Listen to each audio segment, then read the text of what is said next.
Assalamu alaikum, I'm Aisha and you're watching Samaa News. Here are today's headlines.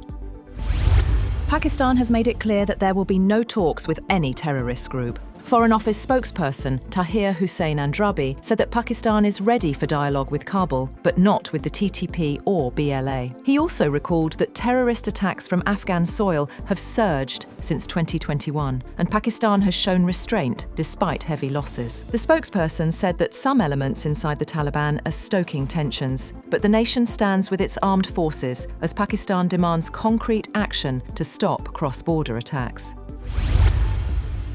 Russia has launched a massive drone and missile attack on Kyiv, killing 4 people and wounding dozens in strikes on energy facilities, apartment buildings and infrastructure. Ukrainian President Volodymyr Zelensky said the Russian forces used 430 drones and 18 missiles, making the attack one of the biggest on the capital so far. Kyiv was responding with long-range strikes, he said, urging allies to toughen sanctions on Russia. The Air Force said most of the drones and missiles were shot down, but officials said falling debris and fires damaged high-rise apartments, a school, a medical facility, and administrative buildings across 9 districts in the city of about 3 million.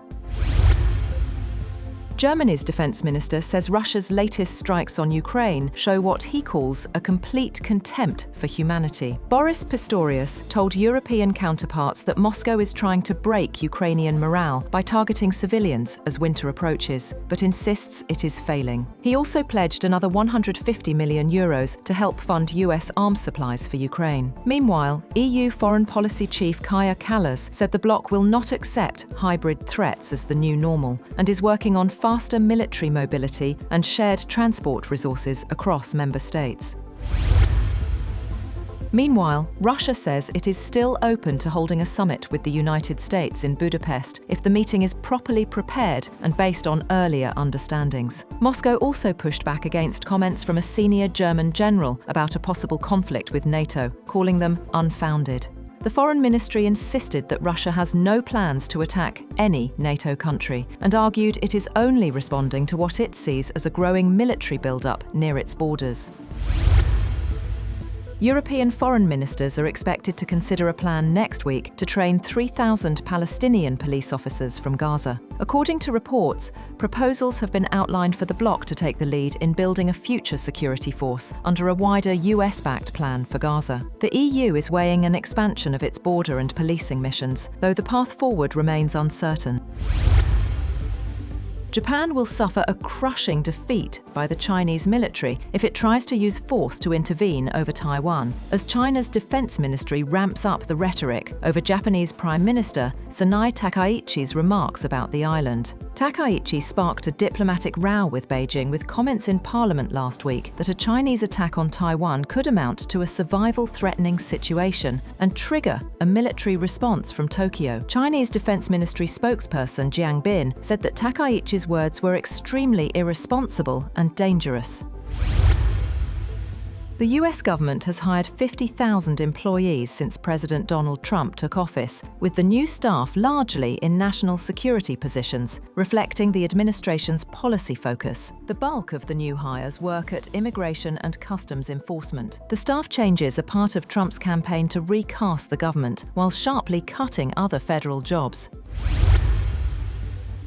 The US and South Korea have released details of a trade agreement that includes a $150 billion Korean investment in the American shipbuilding sector and an additional $200 billion earmarked for industrial sectors.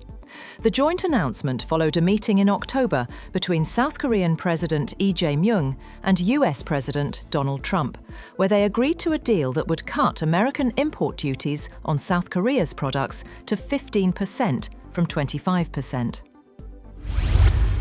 3 Chinese astronauts whose return to Earth was delayed by space debris hitting their vessel last week have boarded another spacecraft and are expected to land in China today. The China Manned Space Agency also revealed details about the debris damage for the first time, saying tiny cracks were found in a small window of the Shenzhou 20 spacecraft's return capsule. Russian air defense forces claim to have shot down or intercepted 216 Ukrainian drones overnight. The Defense Ministry said it brought down 66 drones over Russia's southern Krasnodar region, where officials earlier said an oil depot and port had been targeted. The governor of Russia's Saratov region said that drone attacks had damaged civilian infrastructure, while the head of the Volgograd region said that air defences had repelled an overnight drone attack on energy infrastructure. The United States has said that it will remove tariffs on some foods and other imports from Argentina, Ecuador, Guatemala, and El Salvador under framework agreements that will give US firms greater access to those markets. The agreements are expected to help lower prices for coffee, bananas, and other foodstuffs, while the administration expected US retailers to pass on the positive effects to American consumers. The framework deals with most of the 4 countries, should be finalised within the next 2 weeks. That's all for now. For more updates, visit www.samaa.tv. Thank you for watching Samaa News.